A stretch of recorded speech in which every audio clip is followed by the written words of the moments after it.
Welcome back to my channel Sonu special.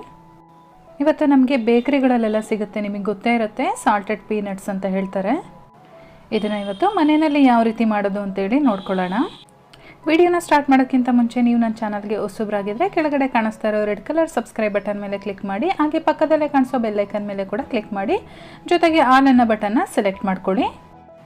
ಬನ್ನಿ ಇವಾಗ salted ಪೀನಟ್ಸ್ನ ಯಾವ ರೀತಿ ಮಾಡೋದು ಅಂತೇಳಿ ನೋಡ್ಕೊಳ್ಳೋಣ.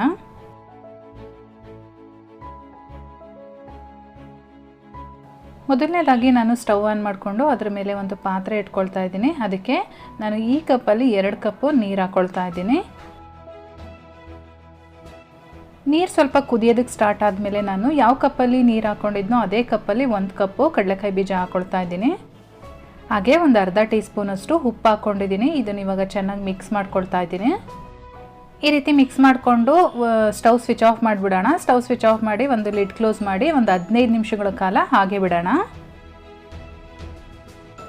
15 ನಿಮಿಷ ಆದಮೇಲೆ ನೀವು ನೋಡ್ತಾ ಇದ್ದೀರಾ, ಎಲ್ಲ ಸ್ವಲ್ಪ ನೆಂದಿದೆ ಕಡಲೆಕಾಯಿ ಬೀಜ ಎಲ್ಲ. ಇವಾಗ ಈ ನೀರನ್ನೆಲ್ಲ ಚೆನ್ನಾಗಿ ಸೋರಿಸ್ಕೊಳ್ಳೋಣ ಒಂದು ಜಾಲರಿಯಿಂದ. ನೋಡಿ, ನಾನು ಇವಾಗ ನೀರನ್ನೆಲ್ಲ ಸೋರಿಸ್ಕೊಂಡು ಇಟ್ಕೊಂಡಿದ್ದೀನಿ. ಇವಾಗ ನಾನು ಮತ್ತೆ ಇಲ್ಲಿ ಒಂದು ಅರ್ಧ ಟೀ ಸ್ಪೂನಷ್ಟು ಉಪ್ಪು ಹಾಕ್ತಾ ಇದ್ದೀನಿ. ಉಪ್ಪು ಹಾಕಿ ಚೆನ್ನಾಗಿ ಒಂದ್ಸರಿ ಮಿಕ್ಸ್ ಮಾಡ್ಕೊಳ್ಳೋಣ. ಇದನ್ನು ಚೆನ್ನಾಗಿ ಮಿಕ್ಸ್ ಮಾಡಿ ನಾವು ಒಂದು 2 ನಿಮಿಷಗಳ ಕಾಲ ಹಾಗೆ ಬಿಡಬೇಕಾಗತ್ತೆ.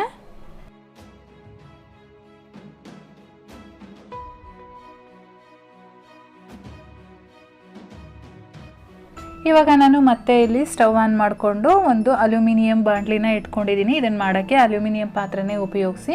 ಇವಾಗ ನಾನಿಲ್ಲಿ 1 ಕಪ್ಪು ಉಪ್ಪಿನ ಪುಡಿ ಹಾಕ್ಕೊಂಡಿದ್ದೀನಿ. ಈಗ ಈ ಉಪ್ಪಿನ ಪುಡಿನ ಸ್ವಲ್ಪ ಬಿಸಿ ಮಾಡ್ಕೊಳ್ಳೋಣ.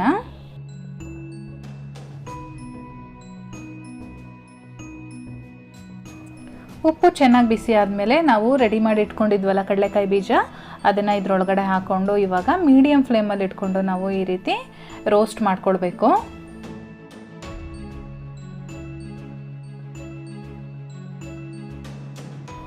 ಇವಾಗ ನೋಡಿ, ಒಂದು 5 ರಿಂದ 6 ನಿಮಿಷಗಳಾಗಿದೆ, ಆದರೆ ಇದಿನ್ನೂ ಚೆನ್ನಾಗಿ ರೋಸ್ಟ್ ಆಗಿಲ್ಲ. ಇದು ನಮಗೆ ಗರಂ ಗರಂ ಅನ್ನಬೇಕು, ಅಲ್ಲಿವರೆಗೂ ನಾವು ರೋಸ್ಟ್ ಮಾಡಬೇಕಾಗತ್ತೆ.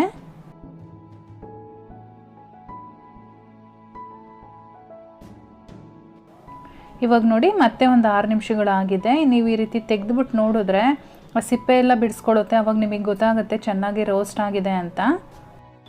ನಾನಿವಾಗ ಇದನ್ನು ಟೋಟಲ್ ಆಗಿ ಒಂದು 12 ನಿಮಿಷಗಳ ಕಾಲ ರೋಸ್ಟ್ ಮಾಡ್ಕೊಂಡಿದ್ದೀನಿ. ಇವಾಗ ಸ್ಟವ್ ಸ್ವಿಚ್ ಆಫ್ ಮಾಡಿಕೊಂಡು ಈ ರೀತಿ ಜಾಲರಿಯಿಂದ ಆಚೆ ತೆಗೆದು ಒಂದು ಪ್ಲೇಟಲ್ಲಿ ಸಪ್ರೇಟಾಗಿ ಇಟ್ಕೊಳ್ಳಿ. ಫ್ರೆಂಡ್ಸ್, ಈ ರೀತಿಯಿಂದ ಮನೆಯಲ್ಲಿ ಮಾಡಿಟ್ಕೊಂಡ್ರೆ ಯಾವಾಗಲಾದರೂ ಏನಾದರೂ ತಿನ್ನಬೇಕು ಅಂತ ಅನ್ನಿಸ್ದಾಗ ತಿನ್ನೋಕ್ಕೆ ತುಂಬಾ ಇಷ್ಟ ಆಗುತ್ತೆ. ಇದನ್ನು ಒಂದು ಏರ್ಟೈಟ್ ಕಂಟೈನರಲ್ಲಿ ಹಾಕಿ ಇಟ್ಕೊಳ್ಳಿ. ಇವಾಗ ರೆಡಿಯಾಗಿದೆ ಸಾಲ್ಟೆಡ್ ಪೀನಟ್ಟು. ನೀವು ಇದಕ್ಕೆ ಇನ್ನೂ ಸ್ವಲ್ಪ ದೊಡ್ಡದಾಗಿ ಬರುತ್ತೆ ಕಡಲೆಕಾಯಿ ಬೀಜ, ಅದನ್ನು ಸೋಲಾಪುರ್ ಕಡಲೆ ಬೀಜ ಅಂತ ಹೇಳ್ತಾರೆ.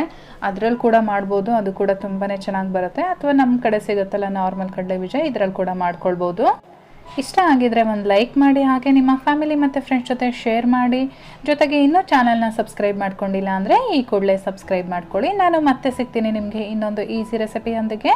ಅಲ್ಲಿವರೆಗೂ bye bye, take care, thank you for watching.